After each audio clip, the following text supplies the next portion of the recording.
Oriente Médio em Revista. Um panorama do noticiário sobre o que acontece nos países da região. Apresentação de Júlia Caldas e André Lobão. Comentários de Bruno Lima Rocha. Ao vivo no canal do jornal O Coletivo no YouTube.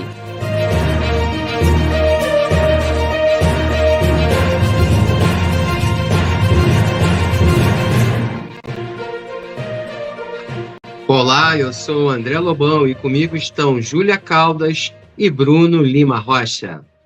Olá, boa noite. Olá, no programa de hoje vamos acompanhar os últimos acontecimentos sobre a guerra de Israel contra o povo palestino e também vamos conversar com um médico infectologista do Hospital Emílio Ribas, Jamal Suleiman. Mas antes, a gente vai para o nosso editorial.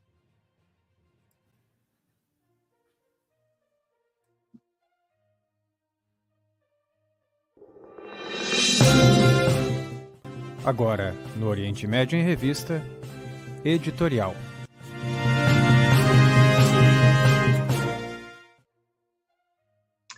A manipulação da informação e dos fatos após um ano do 7 de outubro de 2023. A mídia brasileira, assim como a mídia internacional, praticamente suprimiu os ataques e assassinatos contra o povo palestino após um ano da escalada genocida do Estado sionista, que já matou mais de 40 mil pessoas, optando por descontextualizar a razão dos ataques do Hamas aos territórios ocupados por Israel. Como não poderia deixar de ser, os grandes veículos de comunicação preferem seguir com a narrativa que insiste em demonizar qualquer tipo de resistência contra o colonialismo sionista nos territórios palestinos ocupados desde 1948. As manchetes seguem pelo viés de culpar o Hamas e agora o Hezbollah, colocando Israel, um Estado genocida, como vítima de terrorismo, quando ele próprio segue aplicando assassinatos seletivos e atentados, usando ferramentas civis como aparelhos de comunicação instantânea, como pagers, smartphones e até computadores. Ou será que é possível esquecer que esses aparelhos se tornaram verdadeiras bombas portáteis, matando 12 pessoas e ferindo quase outras 3.000 libaneses, sem que houvesse qualquer publicação crítica a esses atentados de Estado? Também não houve nenhuma condenação da grande mídia pelo assassinato de Said Hassan Nasrallah, líder do Hezbollah, que morreu em um conjunto de prédios residenciais, no subúrbio de Beirute, após um bombardeio intenso promovido por Israel. Enquanto o sionismo despeja bombas sobre Beirute, Gaza, Cisjordânia e na Síria, a mídia contemporiza, relativando como direito de defesa, de uma forma que nada tivesse acontecido. Mas quando o Irã responde a essas agressões de forma veemente, amedrontando o imperialismo, novamente o Estado de Israel é mais uma vez pintado como o pobre coitado, que não agride ninguém. Boa noite. Bruno, algo mais a acrescentar sobre o 7 de outubro?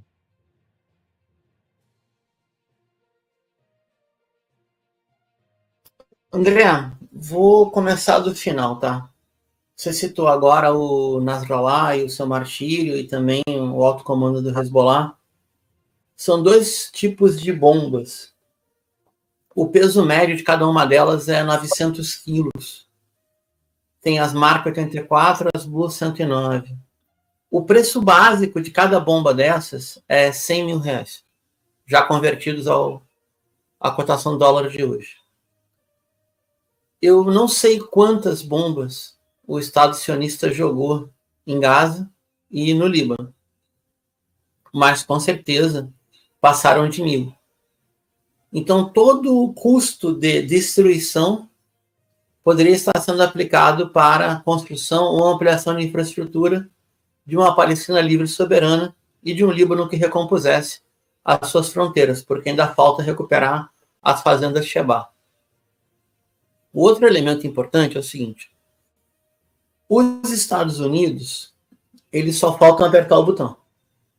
Os aviões são deles, sejam os F-15 ou os F-35. O F-35 mais barato, custa 80 milhões de dólares. Na Operação Promessa Verdadeira 2, a resposta do Irã ao atentado terrorista em Teherã contra Ismail Haniyeh, convidado oficial do governo iraniano, e os atentados de Darrieh, quando martirizaram Hassan Nasrallah e seu alto comando, incluindo o general da Guarda Revolucionária, destruiu pelo menos 20 F-35. Os Estados Unidos, eles dão um avião, dão um combustível, equipam o avião, operam o satélite da aeronave. Muitas vezes os pilotos têm dupla nacionalidade. Ou seja, de quem é essa guerra? É de Tel Aviv? É de Washington? É dos dois? Quem sustenta tudo isso? Outra, que guerra é essa, né? Parece a guerra do Vietnã, onde a maior potência do planeta, ou seu braço estendido, como disse Joe Biden, se Israel não existisse, teria de ser inventado, porque ele é muito útil para nós no Oriente Médio, simplesmente atira o armamento de última sofisticação contra uma população que ou tem infantaria, no caso do Hezbollah ainda tem artilharia terra-terra, mas é basicamente uma luta de infantaria contra a supremacia aérea. Traduzindo, detalhe, ainda temos a punição coletiva. Ou seja, para chamar o povo palestino, o povo libanês, contra a sua insurgência, simplesmente eles tiveram a opção de tentar destruir toda a população. Isso não vai acontecer. Enfim, vamos em frente. 1 ano de genocídio céu aberto em Gaza. Vou chamar o convidado de novo.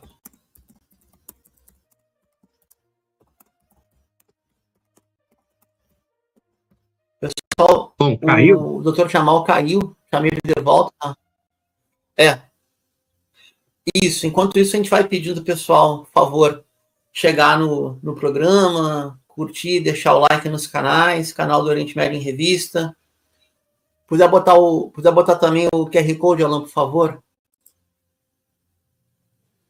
Eu estou chamando Eu acho que é importante passar o seguinte informe, né, Bruno?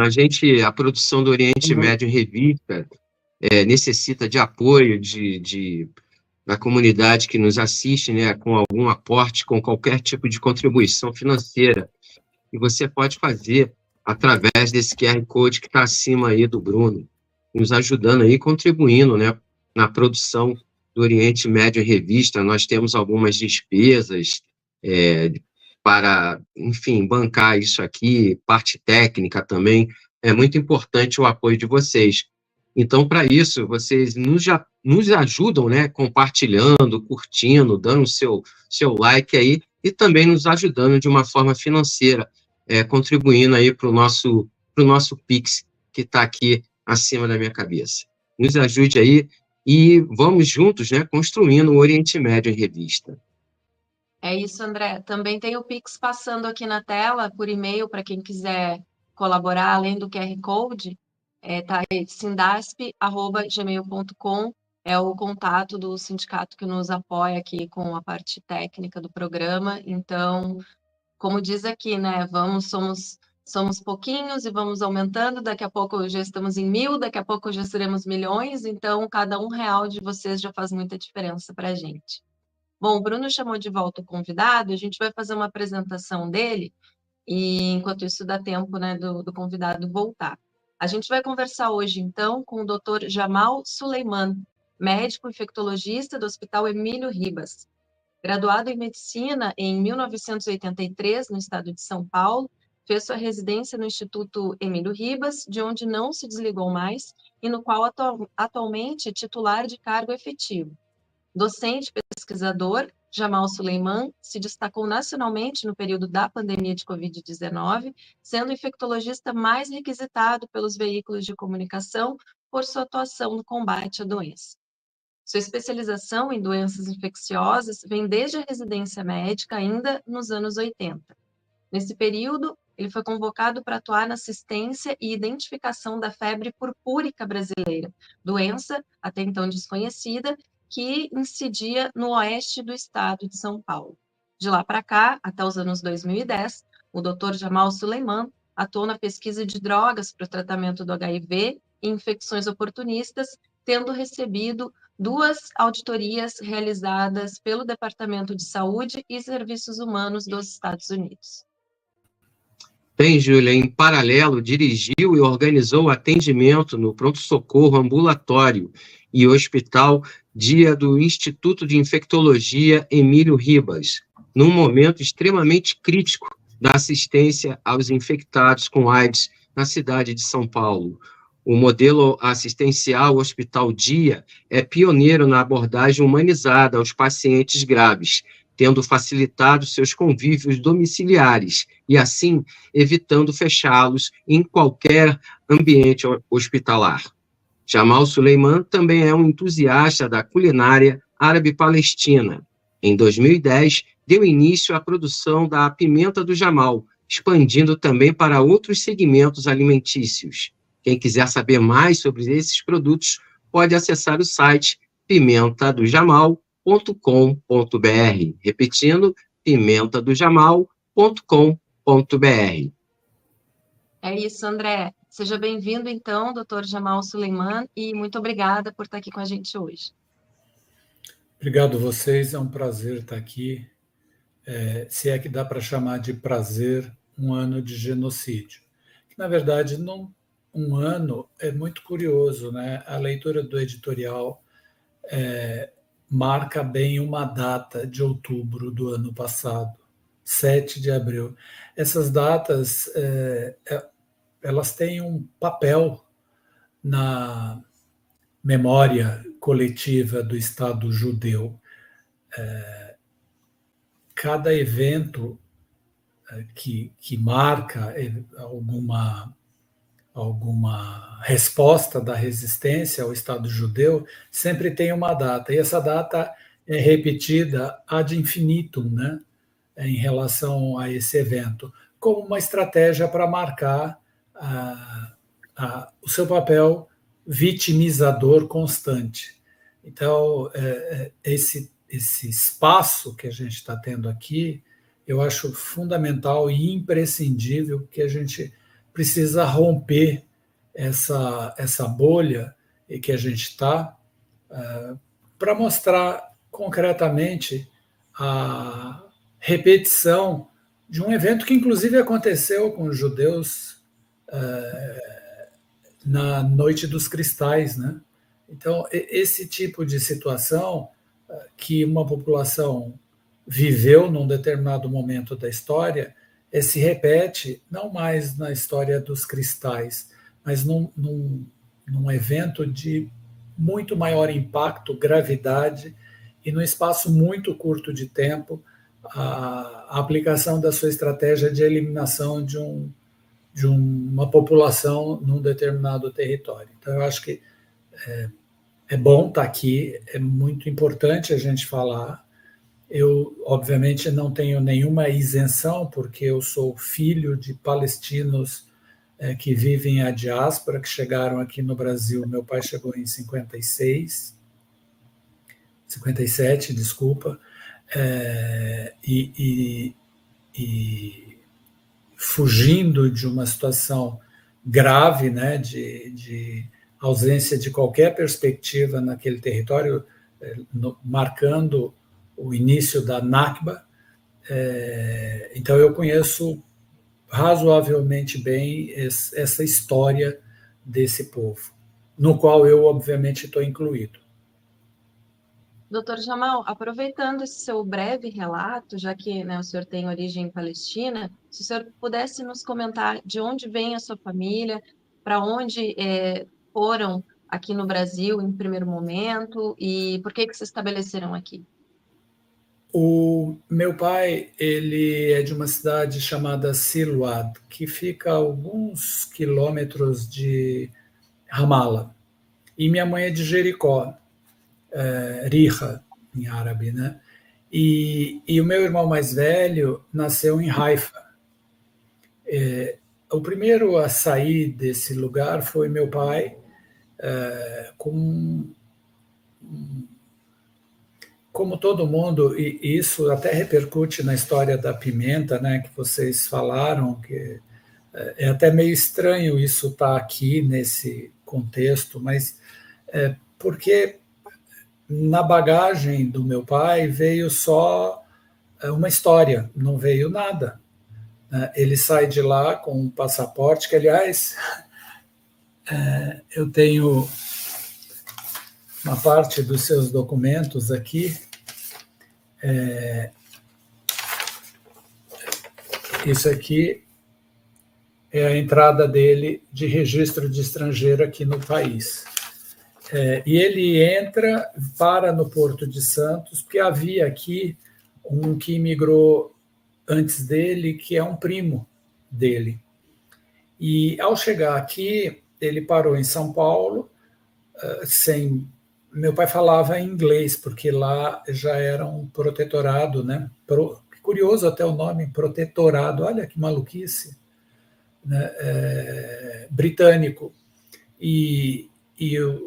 Nessa dominação, ele aprendeu inglês, enfim, e falava muito bem, inclusive, inglês. E nos anos 50, no Brasil, nas ruas não se falava inglês. Aliás, o português era também extremamente difícil. Como a documentação dele era bastante precária, ele recebeu a autorização para entrar, um registro de estrangeiro, e aparece no registro dele a nacionalidade Transjordânia. Seja lá o que isso signifique, porque ali era Dafa Gharbia, né, o pedaço do outro lado. Ele recebe essa autorização para entrar com uma residência que o registro deu aqui na Rua da Cantareira, e o emprego dele desempregado. Olha, completamente estapafúrdio um negócio desse. De qualquer forma, ao chegar aqui, o que ele faz? Ele busca algum lugar que tinha perspectiva de crescimento. Como todo imigrante nessas condições, ele vem como mascate e ele recebe uma informação na pensão, que se chamava hotel, mas eu chamo de pensão, na região central de São Paulo, de que havia um lugar no interior do Brasil que tinha perspectiva de você poder trabalhar. Parte disso seguramente está relacionada à ausência de documentação, porque a pessoa, num certo sentido, ela precisa se proteger, né? Lá não tinha nenhuma proteção. E aqui, como é que... É um apátrida, porque não tem passaporte, não tem nacionalidade, não tem nada. Quem está fora não tem a dimensão do que isso significa, né? E isso, na verdade, fazendo até um parênteses, repercute muito em mim, que eu nunca consegui viver em algum lugar onde eu não estabelecesse raiz. Para mim, todo mundo dizia, mas como que você precisa arrumar tudo isso? Eu saí para estudar fora e eu dizia, eu não consigo, eu preciso me sentir naquele lugar, não adianta. Assim, é muito maluco, mas é assim que é. Bom, de qualquer forma, ele foi parar no Mato Grosso, que era o nome do estado antes da divisão. E por que foi lá? Porque havia um trem que saía de São Paulo, fazia uma baldeação em Bauru, que era da NOB, Noroeste do Brasil, a companhia que fazia isso. Ia parar na divisa com a Bolívia, numa cidade chamada Corumbá. No meio do caminho, a cidade chamada Aquidauana, ele...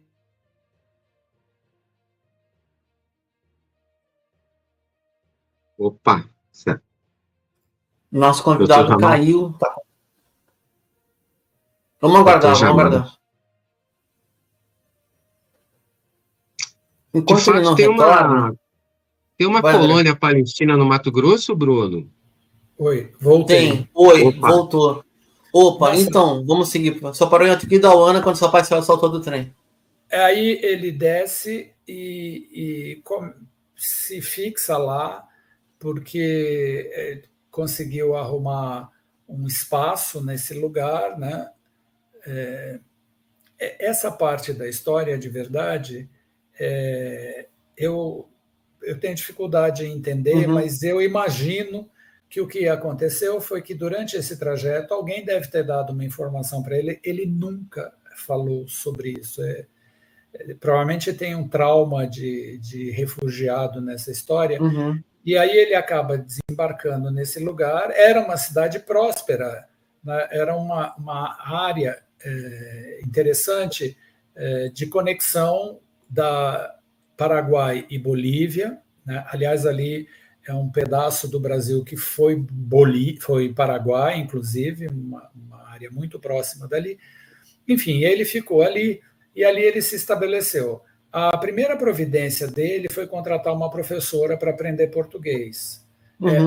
E esse dado eu considero extremamente importante, porque isto mostra como é a característica desse povo,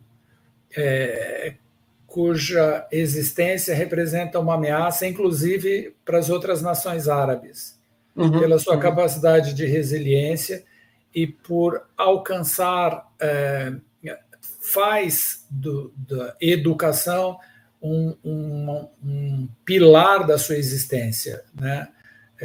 Numa situação de guerra, numa situação absolutamente adversa, essa população busca sempre o conhecimento. E aí ele ficou, cerca de 2 anos depois, ele traz minha mãe, 9 meses depois eu nasci. Eu brincava com ele que provavelmente ele estava muito apreensivo pela ausência da mulher dele, né, que por acaso era minha mãe. E aí eu nasci e na sequência vieram os outros meus 6 irmãos.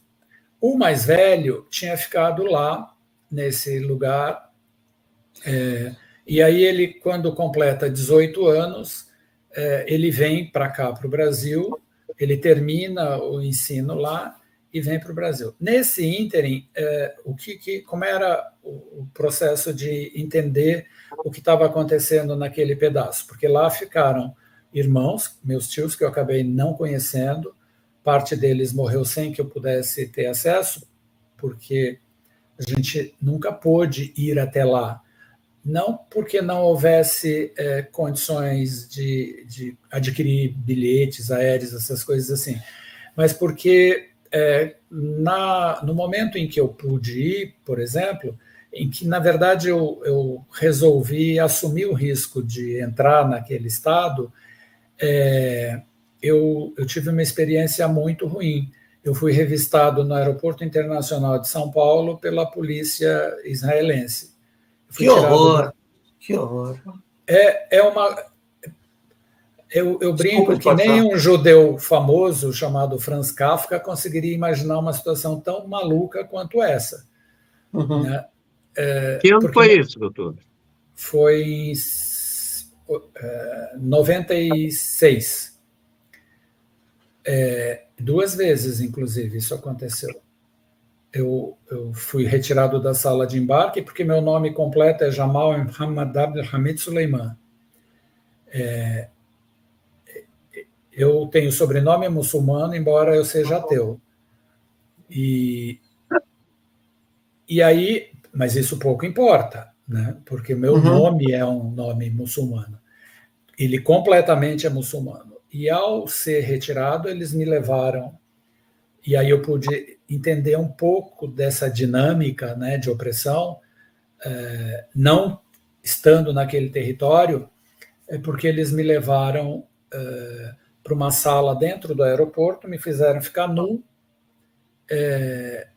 e fizeram uma série de perguntas, tudo em inglês, nenhuma pergunta em português, e ao me liberarem, eu volto para a sala de embarque. Obviamente, imagine a situação, o voo era São Paulo, Tel Aviv. Caiu de novo.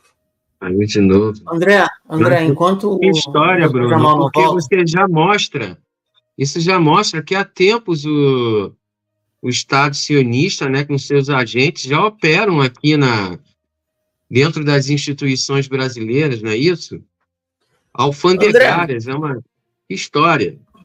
tem coisa pior, cara. Tem coisa que consegue ser pior. Eu vou trazer aqui um nome. Oi, voltou. Está sendo derrubado, eu não sei o que está acontecendo. Não, tudo bem, vamos fazer o que é possível aqui. Doutor Jamal, a gente tem uma entrevista de 6 perguntas.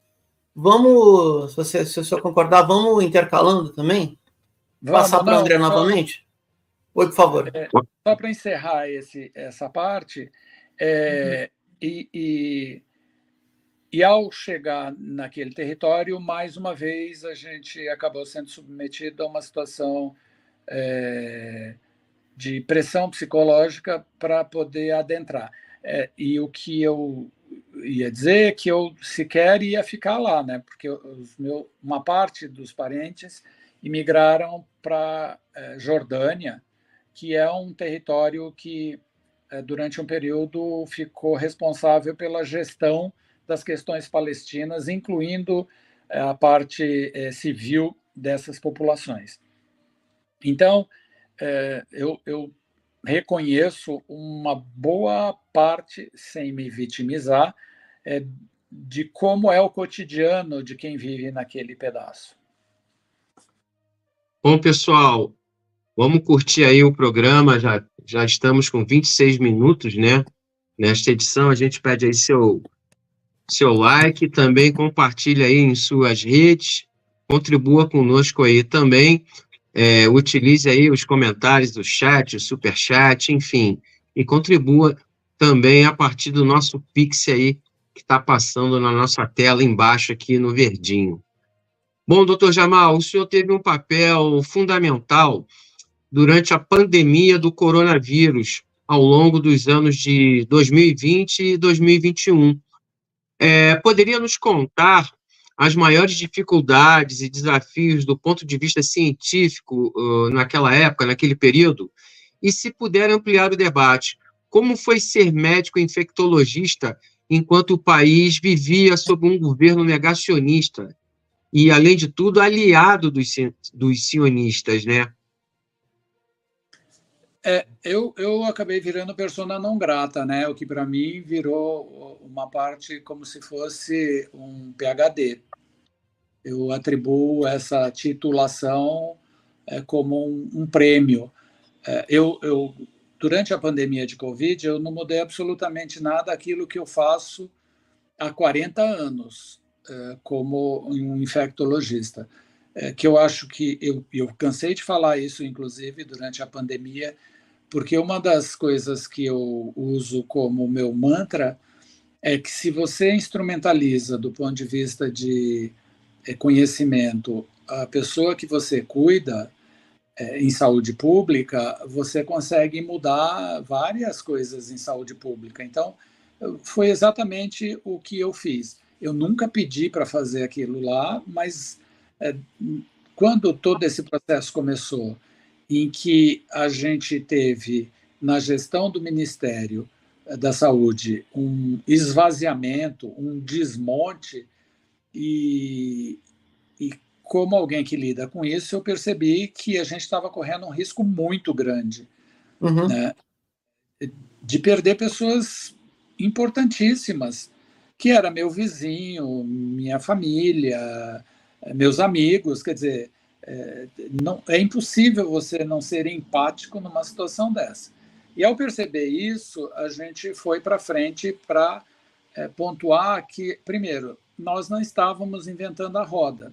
O que a gente estava fazendo era exatamente uma estratégia que vem desde o século XIX de enfrentamento para essas questões. Então, não havia nada tecnicamente novo no sentido da abordagem, primeiro aspecto.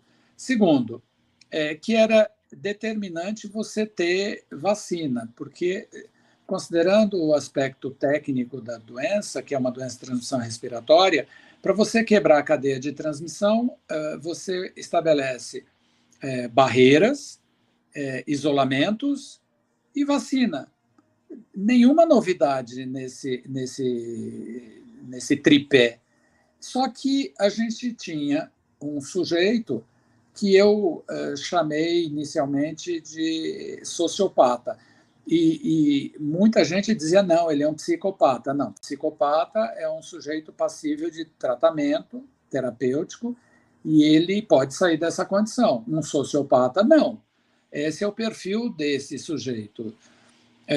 E que atrapalhou substancialmente. À medida que o embate foi ficando mais intenso, a gente também foi endurecendo no posicionamento, porque, de novo, não há nenhuma novidade na estratégia. Então, o que todo o entorno desse sujeito fez foi levantar uma barreira imensa. E, dentro do nosso meio de infectologista, acabou emergindo, inclusive, sempre os oportunistas, né? Não, eu chamo...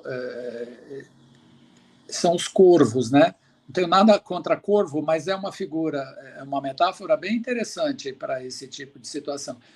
E aí, mesmo no meu trabalho, apareceu um sujeito que ficou do lado um profissional médico que ficou do lado do ex-presidente e instrumentalizava ele com tudo que há de contrário em relação à questão da Covid. Então, mas foi um trabalho muito difícil, o que não significa que não tenha sido, num certo sentido, prazeroso. Porque a gente já viu, num outro contexto, a minha origem vem lá, e vocês falaram, em relação ao HIV, que, obviamente, a doença tem um outro padrão, porque tem uma transmissão sexual, mas tem a questão do estigma extremamente pesado nisso. E no HIV, a gente não tinha essa postura negacionista, mas a gente tinha, no princípio, a questão fundamentalista religiosa. Então, quebrar esse fundamentalismo, eu falo para os meus alunos que a juventude é ótima porque ela pelo menos era, na minha geração, revolucionária, né?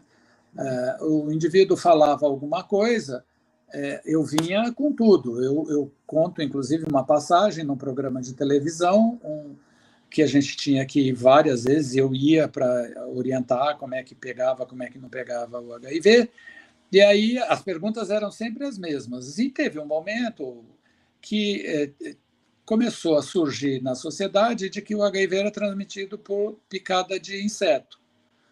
Imaginem vocês numa doença extremamente grave, mortal, ligada à questão sexual, né, que traz um estigma imenso, foi chamada de peste gay, câncer gay, doença de viado, enfim.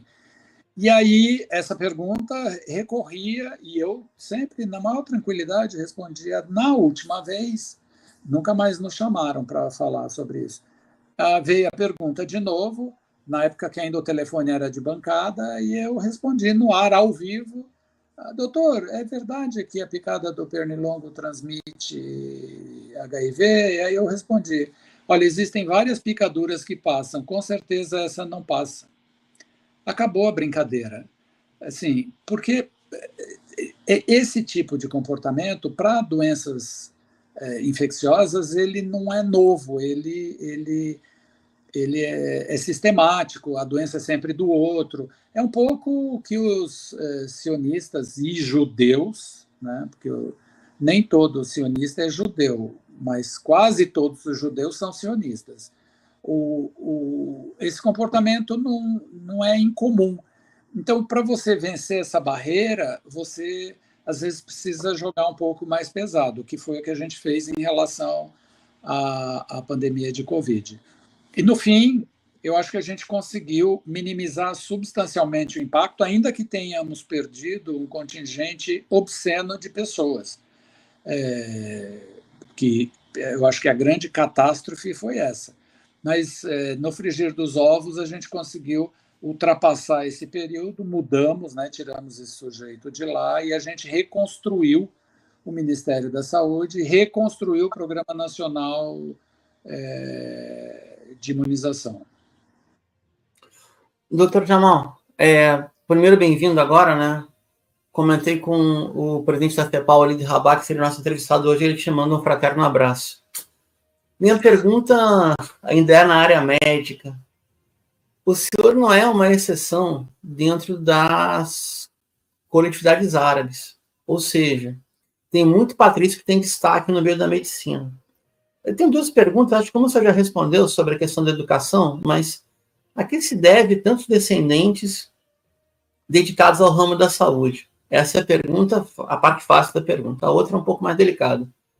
Por que a gente tem tamanha notoriedade, com tantas sumidades na área médica, e essa parcela de profissionais, o senhor é uma rara exceção, não se engaja na defesa dos nossos territórios? Eu tenho origem libanesa, por exemplo. Estamos também sofrendo ataque sionista. 92% da colônia árabe ou vem da Palestina, ou vem do Líbano, ou vem da Síria. Temos sumidades médicas, temos o maior hospital do país. Não era para reverter esse prestígio profissional em maior adesão à causa? Na opinião do senhor, eu estou perguntando. Francamente, estou perguntando. Não, eu adoro refletir sobre isso. Primeiro, eu acho que a gente não tem a unidade, né? Você citou os países do Levante. Então, a gente não tem a unidade religiosa. O que num certo contexto, isso é muito bom. No outro contexto, isto não é bom. Ter a pluralidade religiosa, para a gente entende como um ganho, um trunfo. No entanto, você perde a unidade. E é curioso que a gente perde a unidade, e isto está, nesse um ano de genocídio, está muito claro. Quer dizer, você tem vários países árabes que não se engajaram nesse conflito, achando, isso inclui o Líbano. Até esse momento, e eu participo de um grupo de médicos que também são libaneses, e enquanto o evento estava restrito à Palestina, e eu insistia que não existe um país chamado faixa. Quando você fala faixa, você já está excluindo alguma coisa. Então, você precisa pensar isso. E quando estava ali o conflito, eu propus que a gente tivesse uma carta de repúdio e publicasse isso como profissionais da área de saúde repudiando essa questão. A mobilização foi zero. A hora que o conflito atingiu o Líbano, todo mundo começou a se mexer, porque tem um problema que agora não se pensa na unidade árabe, se pensa no pedaço libanês, né? O que se convencionou chamar de Cisjordânia está vivendo esse conflito cotidianamente. Eu tenho parente lá e eu vejo todos os dias tem conflito em várias áreas. As cidades são muradas, não porque as pessoas quisessem, e nada disso toca essas pessoas. Então, esse contingente médico. Eu acho que falta essa unidade. Existe claramente uma questão religiosa posta aí, que ainda que tenhamos a diversidade, essa diversidade tem conflito, né? E o conflito, fundamentalmente, ele é político, mas ele está baseado na religião, na visão de mundo que essas religiões têm. Então, esse ano todo que a gente está vivenciando, especificamente a catástrofe em Gaza, ninguém se mexeu. Eu recebi um pedido, agora recente, para transferir, para a gente se envolver na questão da assistência médica para pessoas da área de conflito, né? Porque até agora o Brasil não se envolveu. Uma parte da Europa recebe pacientes de lá, mas para chegar no hemisfério sul, obviamente, existe uma complicação adicional, porque o trajeto é um trajeto muito grande, não tem voo direto, precisa fazer escala e você coloca em risco o indivíduo. Mas, de qualquer forma, uma estratégia é fazer com que o país se engaje nisso. Porque a gente, só para vocês terem uma ideia, tem serviço especializado no atendimento a refugiado, de qualquer nacionalidade. Os responsáveis por esses serviços são árabes. E até esse momento, nenhum serviço se envolveu concretamente, e públicos, aliás, concretamente na assistência a essas pessoas. Então, eu acho que a gente precisa falar um pouco mais sobre isso. A gente precisa vencer essa questão que nos separa, né? Porque nós temos uma identidade. Todos nós temos identidade. E a identidade é árabe. O idioma é único, não existe diferença. Mas a gente não consegue fazer essa interface. Como fazer isso? Eu faço a minha parte hoje. Eu discuto, eu trago, eu peço a reflexão. O Walid é um indivíduo que tem puxado muito essa discussão para que a gente efetivamente se engaje num outro desenho do que a gente está fazendo em relação ao que o Walid chama de arabismo.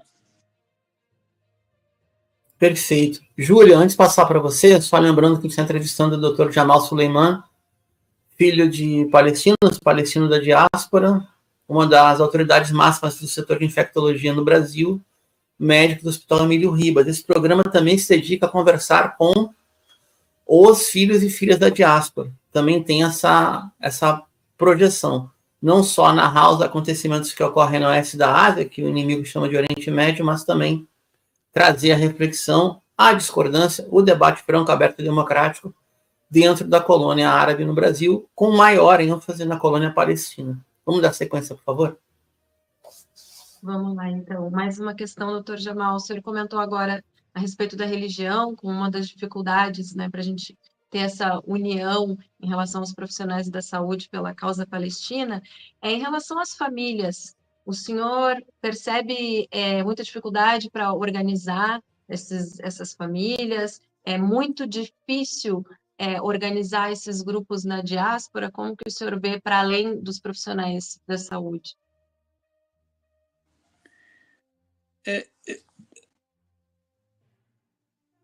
O Walid, ele tem encontrado essa dificuldade. Primeiro, na identificação, né? Porque a gente tem vários fluxos migratórios. Por exemplo, eu sou da primeira metade, da segunda metade do século XX. Depois tem uma remissão na imigração para esse campo. Teve uma migração para outros países. A América é um dos importantes de refugiados palestinos. Uma parte da América Latina, Venezuela e Colômbia, também receberam um contingente grande. Mas aí eu vou pontuar, por exemplo, meu pai, que foi parar lá em Aquidauana, nessa cidade acabaram vindo mais 2 palestinos, 2 da mesma cidade dele, inclusive, o Abdo e o Mahmoud, e 2 árabes libaneses, 3 árabes libaneses. Os árabes cristãos rapidamente se incorporaram no cristianismo, né? Porque tem igreja, embora eles não fossem católicos apostólicos romanos, mas a cidade, e aqui é um país predominantemente católico, eles rapidamente se incorporaram naquela comunidade. O meu pai, que é de ascendência de família muçulmana, não havia ninguém. E o que aconteceu? Neste pedaço do país, você não teve essa unidade religiosa, né, que seria um campo, um espaço de discussão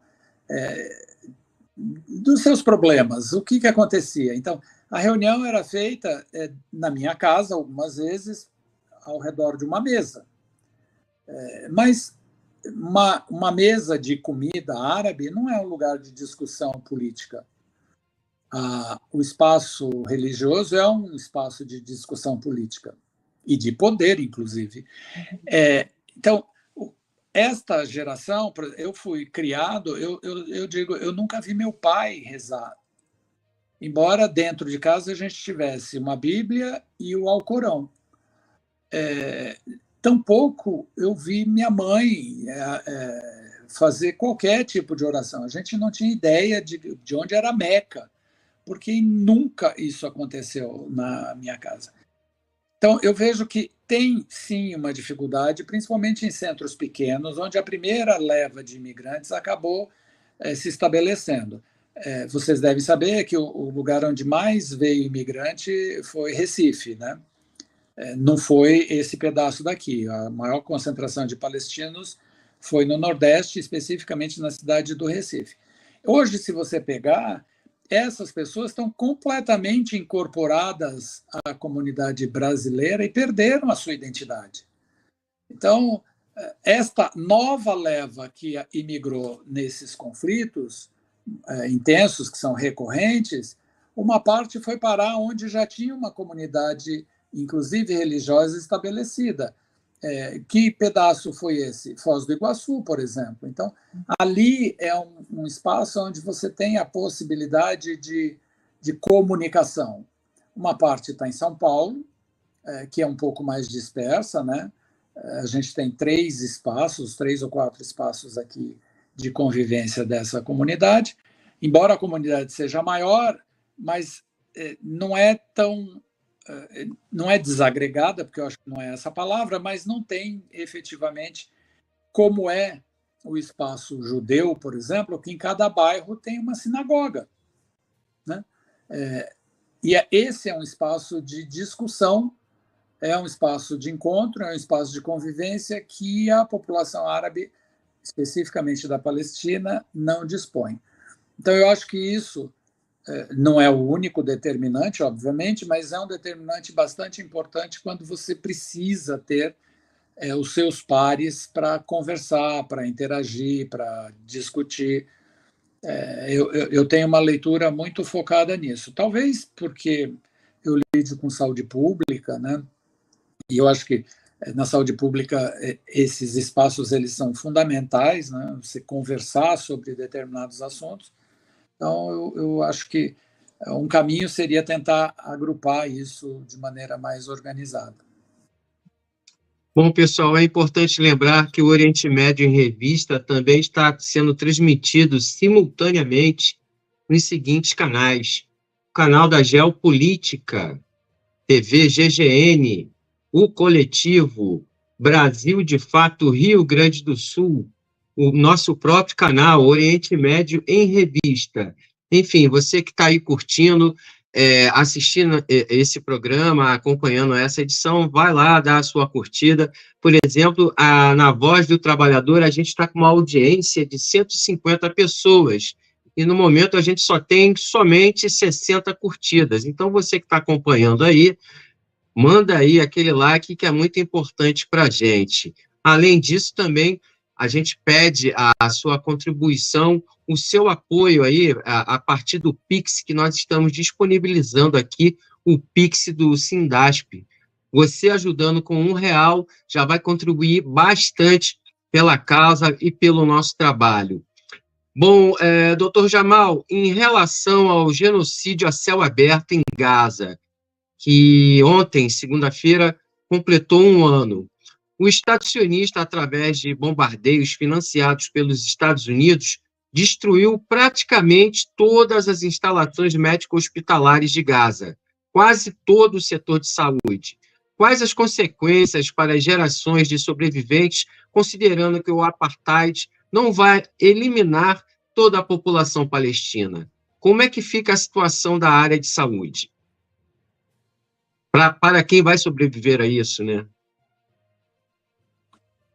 Eu tenho uma dificuldade imensa em aceitar isso como novo normal, né? Porque é curioso que é um novo normal, essa civilização passou a aceitar como um fato corriqueiro ataque a estruturas de saúde, a escolas, a igrejas, né? Em qualquer conflito, sempre foram campos absolutamente protegidos. E o que a gente vivencia, e vocês falaram isso no começo, é o argumento de que sob o piso desses lugares se escondem terroristas. Que é outra expressão, a nossa bolha entende perfeitamente o que isso significa, mas fora daqui eu escuto com muita frequência e eu tenho que corrigir. Veja, não é terror que o sujeito faz quando ele está sob ocupação, chama resistência. Então a gente vai começar a chamar aquilo que aconteceu na Segunda Guerra Mundial e na França, são os terroristas franceses, que todo mundo usa a expressão a resistência francesa. Não, não é resistência, é o terrorista francês. Para a gente poder uniformizar, então não pode ter dois pesos, duas medidas. Se é essa a medida, os terroristas franceses venceram a ocupação, é isso, né? É assim que a gente vai chamar. Não, não é bem assim. Então, eu vejo que com essa destruição de todos esses espaços, destruíram a universidade, destruíram tudo aquilo que tinha reserva de conhecimento, destruíram os hospitais, destruíram as mesquitas e destruíram as residências. O impacto disso, eu acho que a gente ainda vai ter que mensurar, e muito. Porque essas populações, eu tenho uma ex-residente muito amiga que foi fazer, assim que ela terminou a residência em doenças infecciosas, ela foi para o Médicos Sem Fronteira em Gaza. E a gente conversou, ela esteve recentemente em São Paulo, ela é de Minas. E o relato dela em relação à unidade onde ela estava era dramático, porque não existe mais a unidade. O que nós vamos fazer depois? Na medida... E se o genocídio conseguir ser barrado, porque é outra coisa que eu ainda tenho uma certa dificuldade o meu desejo não é necessariamente o que vai acontecer, né? A continuar essa cegueira que não impõe não estabelece uma barreira em relação a esse governo genocida mesmo que tem em Israel e que tem apoio da população, diga-se, porque senão ele não estava fazendo isso. Se aquilo ainda sobreviver, esse espaço sobreviver sem a ocupação,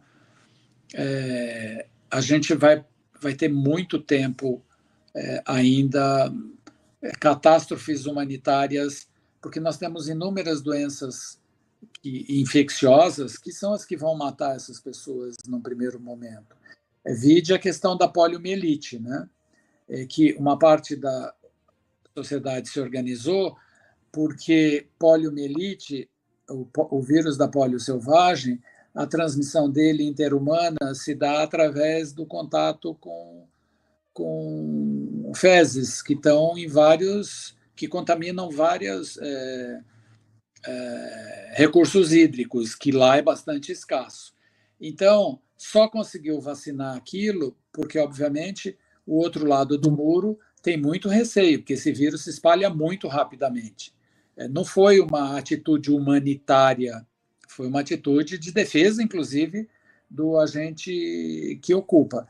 Então, eu acho que a gente vai ainda ter uma longa jornada para reconstruir isso tudo, e essa população ainda vai sofrer muito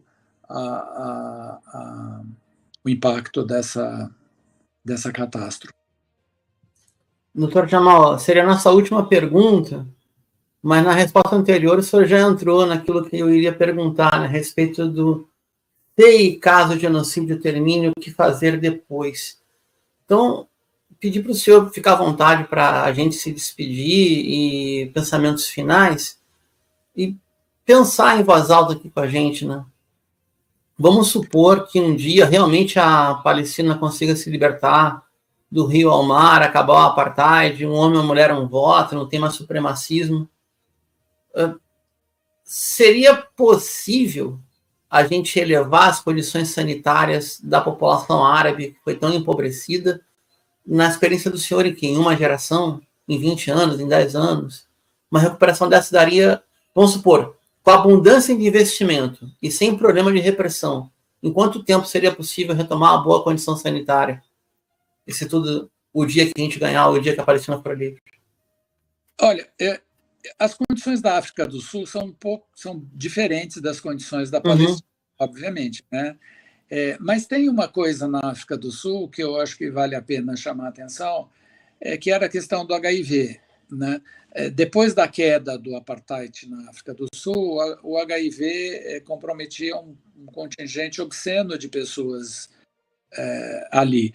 Lembrando que é uma infecção que tem um longo período de doença, então demora entre você estar assintomático e evoluir para a sintomatologia, mas, de qualquer forma, a África do Sul deu um exemplo brilhante para o mundo inteiro de que é possível, sim, se reconstruir na questão da saúde.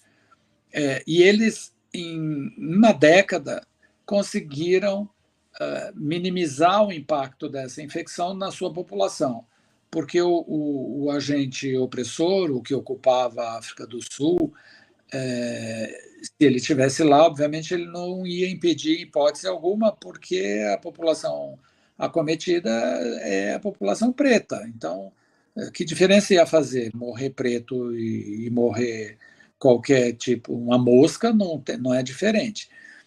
Então, o que eu vejo ali é que, uma vez interrompido esse processo, reconstruído, a sociedade se reconstruindo politicamente, né, e organizadamente, e é curioso porque toda vez que fala desse pedaço do mundo, se mostra como seres selvagens, né, como pessoas que desrespeitam a mulher. É um dos parlamentos que tem a maior concentração de mulher. É muito louco isso. A representante nas negociações em Camp David era uma mulher. O mundo inteiro não levava mulheres para esse lugar. Então, por acaso, ela é uma médica pediatra. Então, esse tipo de comportamento, eu acho que... eu não vou chamar meu povo, porque eu acho que, falando desse jeito, não é meu povo, é nosso povo, né? São pessoas iguais a gente. O que a gente espera é que todo mundo tenha mínimo de paz para organizar a sua vida. Eu devo pensar que amanhã eu tenho que acordar e ter minha família do meu lado, ir para o meu trabalho, ir para a minha escola, enfim. Então, eu imagino que ao fim disso, a gente possa reconstruir todo esse universo de uma maneira digna, humana. Enfim, eu acho que é um pouco isso. Mas se tudo isso parar, a gente sai disso. Eu não tenho a menor dúvida. Eu acho que a gente consegue... Vai demorar, porque quando eu fui a última vez para lá há 8 anos atrás, e não voltei mais, porque minha mulher falou que nunca mais põe os pés lá, porque ela não é árabe, ela é cristã, e ela foi submetida a um tratamento desumano por estar comigo, né? Então, assim, exemplificando isso, os traumas na geração que está vivendo lá são imensos.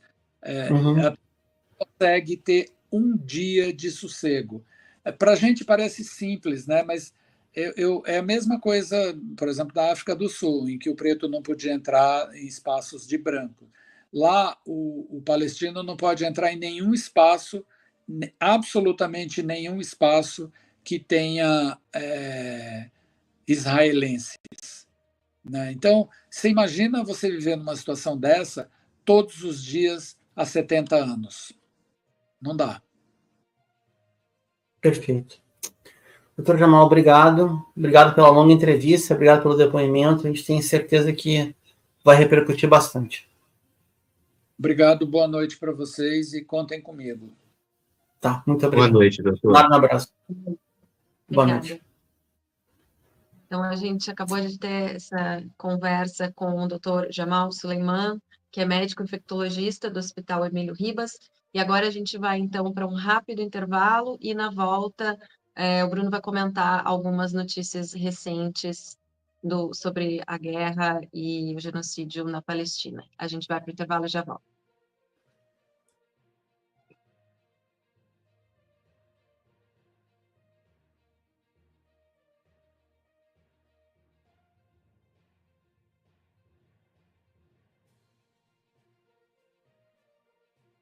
Gente, vamos sem...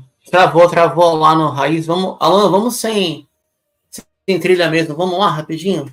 Vamos ler os drops e comenta com velocidade aqui. Pode ser? Vamos lá. Sim, vamos lá. A notícia agora é: Israel matou 1.000 profissionais de saúde em Gaza, de acordo com a OMS. Instalações e profissionais de saúde estão se mostrando alvos principais da ocupação israelense no Líbano e em Gaza. A fonte da notícia é o site Al Mayadin. Bruno, o que pode comentar para a gente a esse respeito? Isso é um crime de guerra. O Estado sionista, financiado pelos Estados Unidos, está buscando assassinar profissionais de saúde e assassinar profissionais de mídia, de comunicação, de imprensa, colegas jornalistas como nós três e como a Alan, que está nos bastidores. O opressor mata quem pode salvar. 2, o opressor mata quem pode contar o que está acontecendo.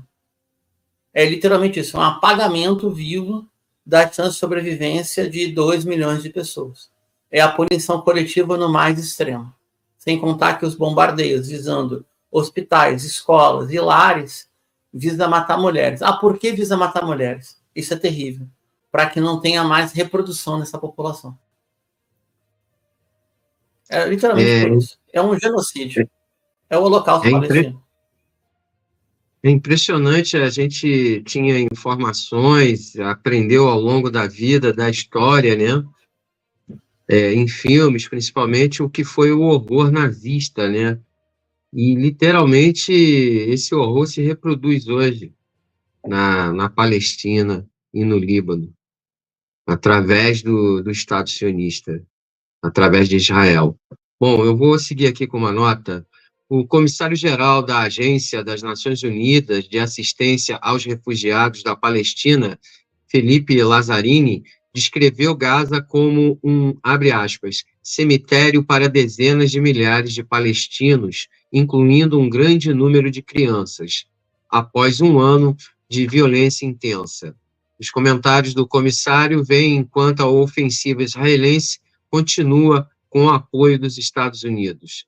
Desde o início do genocídio, em 7 de outubro de 2023, as forças israelenses realizaram ataques por terra, mar e ar, matando 41.909 palestinos e ferindo outros 97.303, muitos dos quais são crianças e mulheres.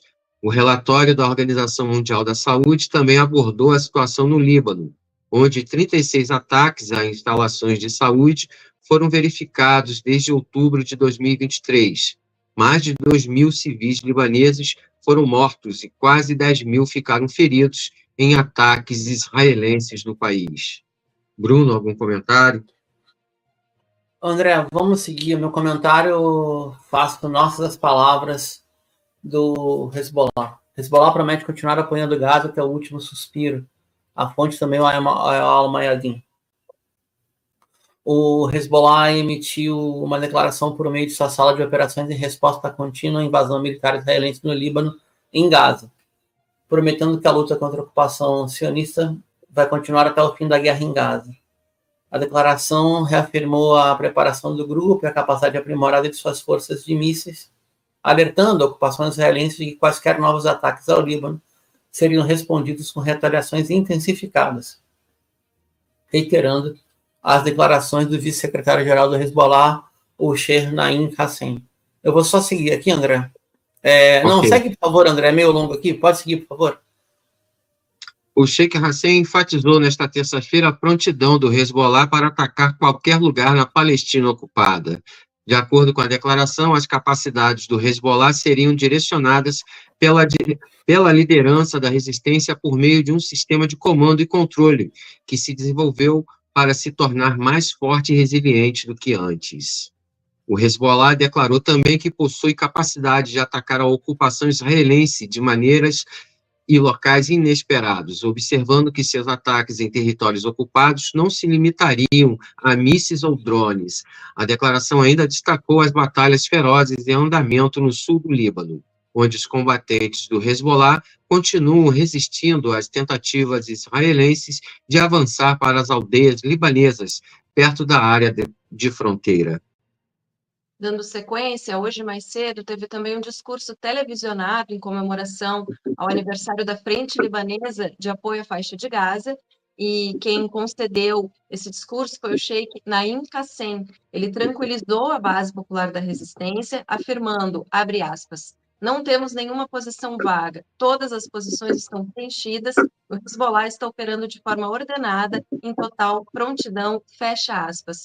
Bruno, nesse sentido, pode comentar para a gente por que na mídia hegemônica aqui do Brasil não se trata sobre as conquistas, as defesas, né, o que o Hezbollah consegue de resultado positivo e só se fala nos ganhos israelenses? Olha, eu vou ser sincero, a mídia brasileira está comprometida. Falando em português muito direto, a mídia brasileira ela tem escala comercial, ela opera como uma oficina de propaganda dos genocidas. A mídia brasileira, ela na guerra contra o povo palestino, ela majoritariamente, preponderantemente, ela é como o Ministério da Propaganda e Informação de Goebbels. Só conta as vitórias, supostas vitórias do assassino, do opressor, do genocida, da covardia. Por exemplo, saiu em veículo de mídia israelense, tá? Dentro da ocupação de 48. Que as baixas das Forças Armadas sionistas nesse 1 ano de genocídio já passam de 10 mil, entre óbitos e feridos. Alguém viu esse dado em algum lugar? A outra, o porto de Eilat já era, o porto de Haifa está quase indo. Alguém viu esse dado em algum lugar? Mas, para quem é do Rio Grande, como Júlia e eu, a RBS mandou um correspondente para falar a partir de Tel Aviv, a partir da capital dos colonos ocupantes, invasores europeus. Alguém já viu alguma entrevista da resistência ao vivo em TV brasileira? Eu nunca vi. Outra, para fechar. Vamos lá. A resistência libanesa é uma frente de 7 organizações. A resistência libanesa montou uma força-tarefa, a campanha da Galileia, e ganhou o nome de Frente Libanesa de Apoio à Faixa de Gaza. Ou seja, pingo no i. Só tem bombardeio na Galileia com essa intensidade desde 7 de outubro do ano passado, porque é uma forma de apoiar a população em Gaza. Quer parar de tomar míssil na cabeça? Para de matar mulheres e crianças na Palestina, especialmente na faixa de Gaza. É elas por elas. Só que os alvos do Hezbollah e da Frente Libanesa são alvos válidos. São alvos políticos, infraestrutura econômica, alvos militares. Os alvos do Estado sionista financiado por Joe Biden são mulheres, crianças, idosos, hospitais, escolas, médicos e jornalistas. Enfim, se isso aí não é uma tentativa de genocídio, não sei o que é. Eu gostei muito da entrevista do Dr. Jamal quando ele colocou o seguinte. Então quer dizer que os maquis da resistência francesa eram terroristas? Para a Gestapo? Claro que era. Se a Gestapo diz que o fulano é terrorista, para mim ele é um herói, ou é uma heroína. Receber uma ofensa de um nazista é um elogio. Receber uma ofensa de um nazi sionista é um elogio. Se dependesse de Netanyahu, matava todo mundo. E a população apoia. A verdade é essa. Não tem como continuar. Esse Estado não pode continuar existindo. Simples assim. Como está, não. Possível. Vamos fechar, gente? Vamos lá, obrigada, Bruno. Então, essa edição do Oriente Médio em Revista fica por aqui. Esperamos você em nosso próximo episódio aqui no canal. O nosso programa conta com a produção técnica e jornalística de Alan Camargo, André Lobão, Bruno Lima Rocha, Christopher Dallalana, Juan Carvalho e Júlia Caldas. Aproveitamos para convidar você que nos assiste a curtir e compartilhar nosso programa em suas redes sociais e também a deixar o seu like aqui no vídeo desta transmissão. E a quem quiser colaborar com o programa, nosso Pix está aqui na tela. É importante dizer que o Oriente Médio em Revista é transmitido de forma simultânea nos seguintes canais: Oriente Médio em Revista, O Coletivo, A Voz Trabalhadora, GGN, Canal da Geopolítica, Brasil de Fato, Rio Grande do Sul, e aos sábados no canal da revista Fórum. O Oriente Médio em Revista é uma realização do Instituto de Cultura, Comunicação e Educação Popular, o ICEP. Até a próxima. Obrigado, boa noite. Oriente Médio em Revista. Um panorama do noticiário sobre o que acontece nos países da região. Apresentação de Júlia Caldas e André Lobão. Comentários de Bruno Lima Rocha. Ao vivo no canal do jornal O Coletivo no YouTube.